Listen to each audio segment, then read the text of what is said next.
Hello everyone, welcome back to the study of economics. Dear students, in the last episode, we have completed the chapter called Indian Economy on the Eve of Independence. In this today's episode, we are going to discuss about question bank and its solution of Chapter 1 Indian Economy on the Eve of Independence from Part B. So students, then let we discuss about what are the type of questions will be there in this chapter. According to PO Board question bank, the question types like MCQ, fill in the blanks, 1 marks, 2 marks, 4 marks and 6 marks questions there. And also this chapter is very important. Now let we see what are the questions. First, choose the correct answers and each carries 1 marks. First question, whose estimate of per capita income of India during colonial period was considered very significant? Can you think this answer? Now I'll give the option. Option A, Dadabhai Naoroji. Option B, V.K. R.V. Rao. Option C, William Digbal. And option D, R.C. Desai. So answer will be option B, V.K. R.V. Rao. Among these three people, so these three is also estimate the what per capita during the colonial period. But V.K. R.V. Rao is the most famous. Okay. Next, question number 2. Railway transport introduced in India in the year dash. So just think, railway transport introduced in the year dash. So now I'll give the options. Option number A, 1835. Option number B, 1776. Option number C, 1850. And option number D, 1853. So answer is option D, 1853. Question number 3. During British rule, more than half of India's foreign trade was restricted to dash. That is option A, Britain. Option B, Iran. Option C, China. And option D, Sri Lanka. So answer is option A, Britain. So Britain, they controlled more than half of the India's foreign trade. And next question, fourth one. In India, census is carried out once in dash. Can you remember the answer? In India, census is carried out once in dash. Okay students, now I'll give the options. Option A, 5 years. Option B, 10 years. Option C, 1 year. Option D, 2 years. So answer is option B, 10 years. Okay students, so these are the MCQ or choose the correct answer questions. Okay, so now we'll move on our second part of question, that is fill in the blanks questions. So here also each question carries 1 marks. First question. Before independence, the India's jute industries concentrated in dash part of the country.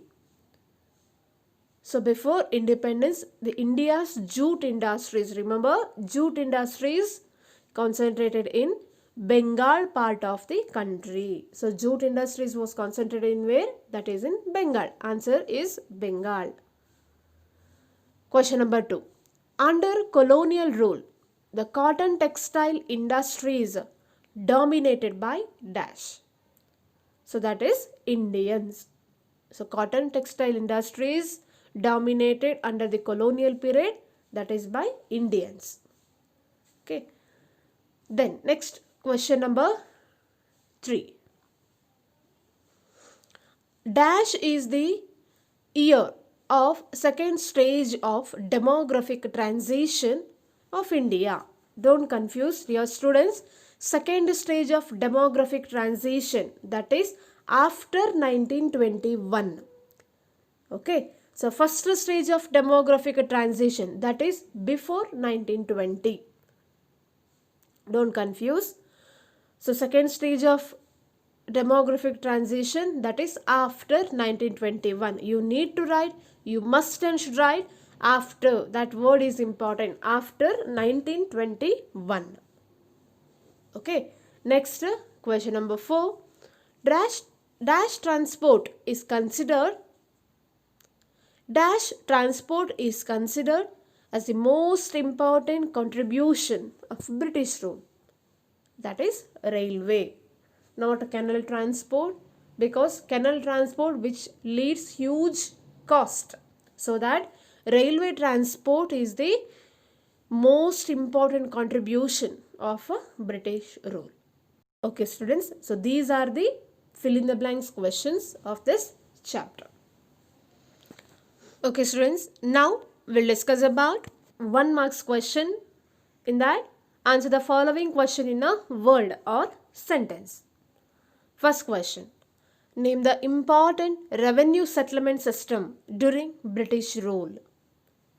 So which is the most important revenue settlement system during the British rule? So answer is a zamindari system.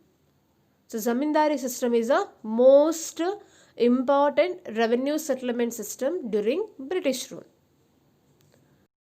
Question number 2. Expand TISCO. Can you remember the answer? TISCO. T for what? I for what? S, C, O means what? So T for Tata, I for iron, S for steel, CO means a company. So that Tata Iron and Steel Company is what? TISCO. Don't confuse. T for Tata, I for iron, S for steel, CO means company. Don't abbreviate C, each O separate. Okay. So TISCO means Tata Iron and Steel Company. Question number 3. What is capital goods industries?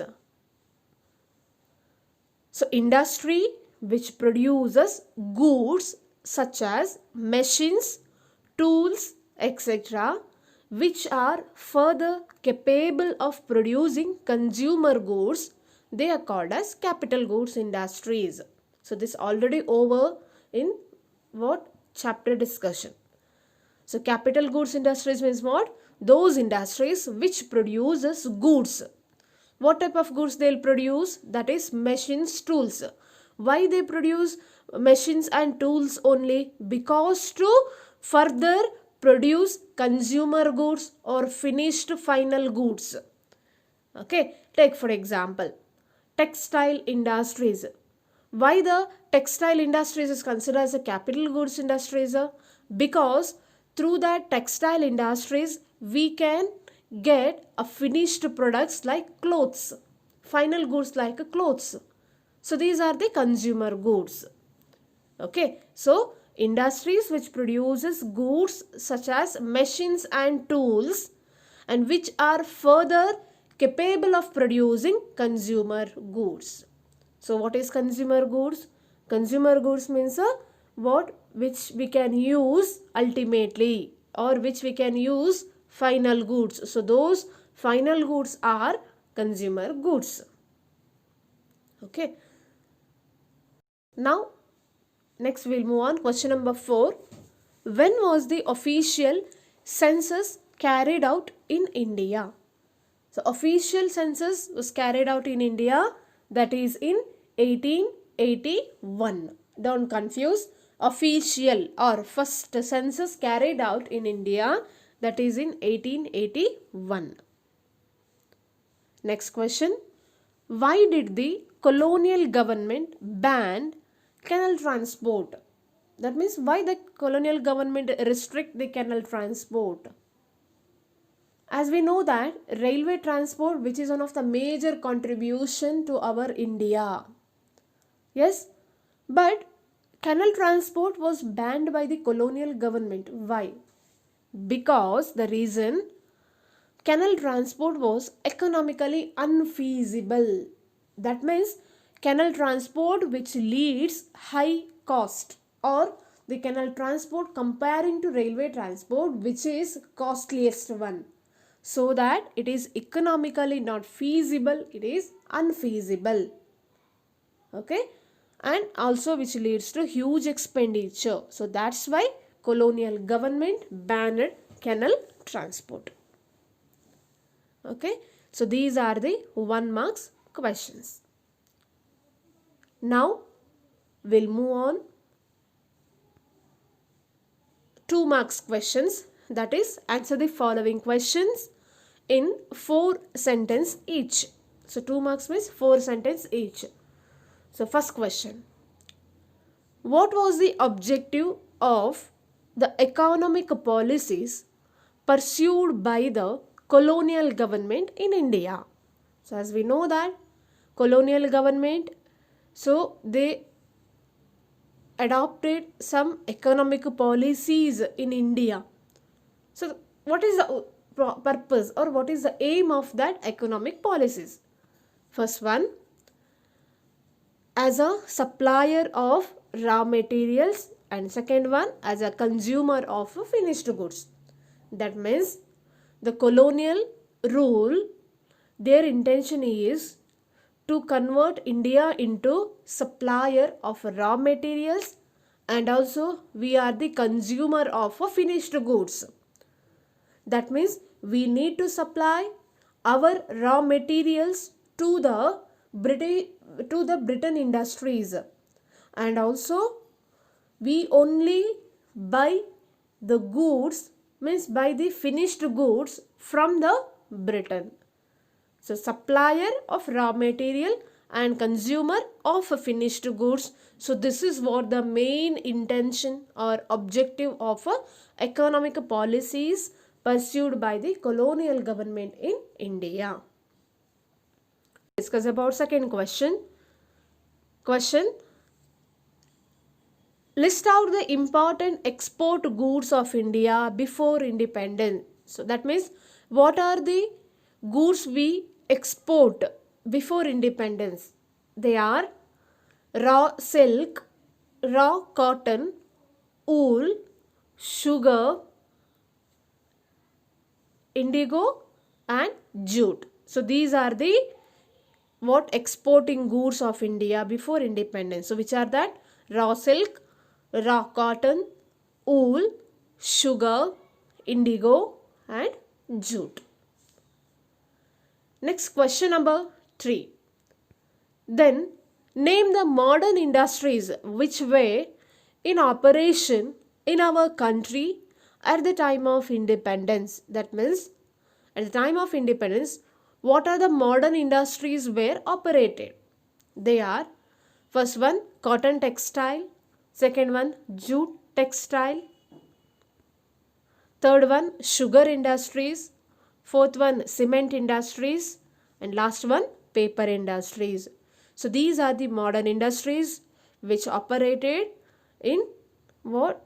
In our country. They are cotton textile, jute textile, sugar industries, cement industries and paper industries.